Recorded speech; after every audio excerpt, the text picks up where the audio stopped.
दोस्तों सेबी ने हाल ही में स्टॉक ब्रोकर रेगुलेशन 1992 को कम्प्लीटली रिप्लेस करके सेबी स्टॉक ब्रोकर रेगुलेशन 2025 को लागू करने की मंजूरी दे दी है। आज के इस वीडियो में हम लोग जानेंगे कि इस पुराने स्टॉक ब्रोकर रेगुलेशंस में क्या था, नए रेगुलेशंस में सेबी ने क्या बदलाव किया है, सारी चीज़ें मैं आपको डिटेल में इस वीडियो में बताने वाला हूं, तो अंत तक जरूर देखना। अगर इस चैनल पे आप नए हैं तो चैनल को सब्सक्राइब कर देना और कमेंट बॉक्स में अपनी राय जरूर लिखना।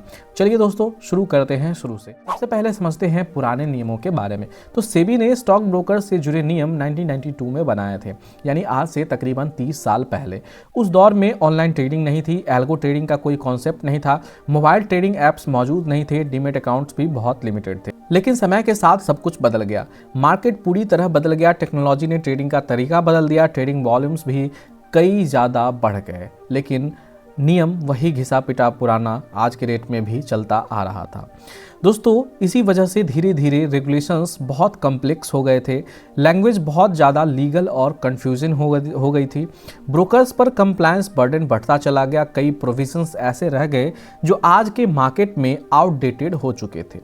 सेबी ने इन्हीं समस्याओं को देखते हुए सेबी बोर्ड ने एक बड़ा और अहम फैसला लिया और सेबी स्टॉक ब्रोकर रेगुलेशंस 1992 को पूरी तरह रिप्लेस करके सेबी स्टॉक ब्रोकर रेगुलेशंस 2025 लागू करने की मंजूरी दे दी। सेबी का साफ कहना है कि रेगुलेशंस को सिंपल, कंसाइज और बिजनेस फ्रेंडली बनाना जरूरी है, लेकिन इन्वेस्टर्स प्रोटेक्शन से कोई समझौता नहीं होगा। अब समझते हैं कि नए नियमों में किस तरीके से बदलाव किया गया है। दोस्तों ये जो नया नियम है, पूरे रेगुलेशंस को 11 चैप्टर्स में डिवाइड किया गया है। पुराने रेगुलेशंस में लगभग 18,800 शब्द हुआ करते थे, जो नए रेगुलेशंस में करीब 9,000 शब्द ही रखे गए हैं, यानी कि वर्ड में 50% का रिडक्शन किया गया है। इसके अलावा अननेसेसरी रिपीटेशंस को भी हटाया गया है, लैंग्वेज को ज़्यादा सिंपल और रीडेबल बनाया गया है ताकि एक आम व्यक्ति भी इस रेगुलेशंस को आसानी से समझ सके। दोस्तों सेबी ने कई अहम सिंप्लीफिकेशन की है, जैसे कि आउटडेटेड प्रोविजन हटाए गए जो आज के मॉडर्न मार्केट में रिलेवेंट नहीं थे। शेड्यूल्स को चैप्टर्स में मर्ज किया गया जिससे रूल समझना और फॉलो करना काफ़ी आसान हो। क्लियर डेफिनेशंस भी दी गई है, जैसे स्टॉक ब्रोकर के बारे में, क्लियरिंग मेंबर्स के बारे में, ट्रेडिंग मेंबर्स के बारे में और लार्ज ब्रोकर्स के बारे में। इससे कन्फ्यूजन और इंटरप्रिटेशन इशू कम होंगे। दोस्तों सेबी का सबसे बड़ा फोकस है ईज ऑफ कंप्लायंस। नए नियमों के बाद ब्रोकर्स के लिए रूल्स को समझना आसान होगा, कंप्लायंस बर्डन कम होगा, रिपीटेटिव रिपोर्टिंग घटेगी और कंफ्यूजन भी कम होगी। खासकर स्मॉल और मीडियम ब्रोकर्स के लिए एक बड़ा रिलीफ है। दोस्तों सेबी ने यह भी साफ किया है कि कुछ ब्रोकर्स ऐसे हैं जिनके क्लाइंट्स बहुत ज़्यादा हैं, जिनका ट्रेडिंग वॉल्यूम बहुत बड़ा होता है। ऐसे ब्रोकर्स को लार्ज ब्रोकर्स की कैटेगरी में रखा जाएगा।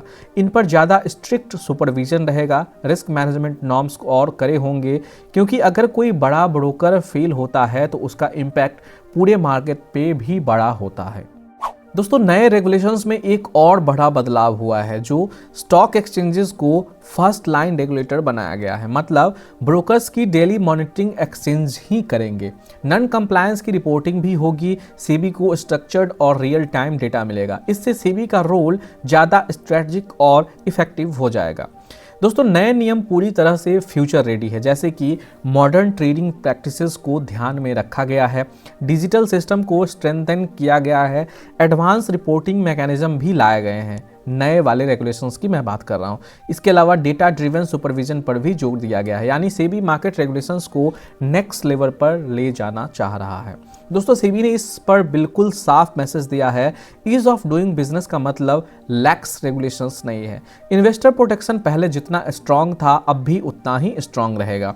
कंप्लायंस सिंप्लीफाई हुआ है, कंट्रोल वीकेंड नहीं हुआ। दोस्तों आसान शब्दों में कहें तो पुराने नियम अब आउटडेटेड हो चुके थे, नए नियम मार्केट की करंट रियलिटी के हिसाब से लाए गए हैं। ब्रोकर्स के लिए कंप्लायंसेस आसान हो गए हैं। और आपको क्या लगता है दोस्तों, क्या ये रेगुलेशंस जो है इसको बदलना ज़रूरी था? क्योंकि पुराने नियम पुराने ही थे, उस समय के मार्केट को देख करके बनाया गया था, और आज के डेट में स्टॉक मार्केट कहाँ से कहाँ पहुँच चुका है, टेक्नोलॉजी कितना बढ़ गई है, तो ये नियम बदलाव जो थे उसको बदलना ज़रूरी ही था मेरे हिसाब से, अगर मेरा ओपिनियन लोगे तो। दोस्तों आपकी क्या राय है इस पर कमेंट बॉक्स में ज़रूर बताना। वीडियो को लाइक, शेयर और चैनल को ज़रूर सब्सक्राइब कर देना। हम आपसे मिलते हैं अगले वीडियो में अगले टॉपिक के साथ। जय हिंद।